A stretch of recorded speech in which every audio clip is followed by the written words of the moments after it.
My name is Phil Yoon from LA, California. Mr. Warren Buffett, Mr.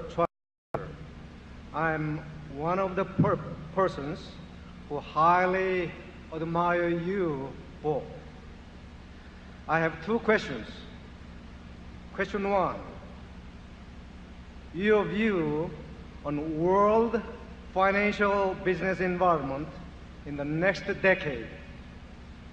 Question two, U.S. position for economic competition in the next decade. Thank you.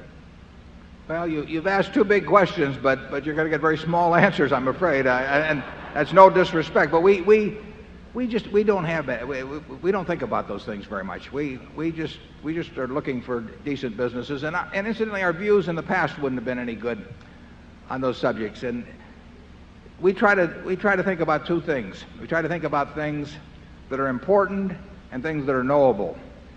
Now, there are things that are important that are not knowable. In our view, those two questions that you raised fall in that. There are things that are knowable but not important. We don't want to clutter our minds up with those. So we say, what is important and what is knowable? And what among the things that fall within those two categories can we translate into some kind of an action that is useful for Berkshire? And we really, there are all kinds of important subjects that Charlie and I, we don't know anything about. And therefore we don't think about them. So we have our view about what the world will look like over the next 10 years in business or competitive situations. We're just no good. We do think we know something about what Coca-Cola is going to look like in 10 years, or what Gillette's going to look like in 10 years, or what Disney's going to look like in 10 years, or what some of our operating subsidiaries are going to look like in 10 years.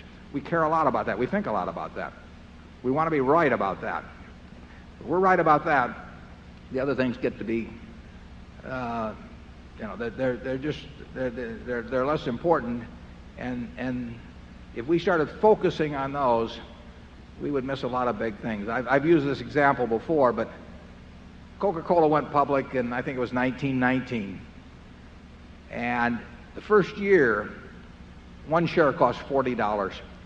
The first year it went down a little over 50%. At the end of the year it was down to $19. There were some problems with bottler contracts, there was problems with sugar, various kinds of problems.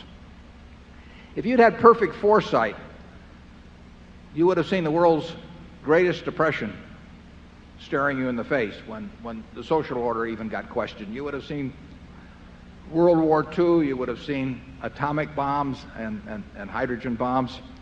You would have seen all kinds of things. And you could always find a reason to postpone why you should buy that share of Coca-Cola. But the important thing wasn't to see that. The important thing was to see that they were going to be selling 1 billion 8-ounce servings of beverages a day this year, or some large number. And that the person who could make people happy 1 billion times a day around the globe ought to make a few bucks off doing it. And so that $40, which went down to $19, I think with dividends reinvested has to be well over $5 million now. And if you develop the view on these other subjects that in any way forestalled you acting on this more important, specific, narrow view about the future of the company, you'd have missed a great ride. So that's the kind of thing we focus on. Charlie? Yeah, we're not predicting the currents that will come, just how some things will swim in the currents, whatever they are.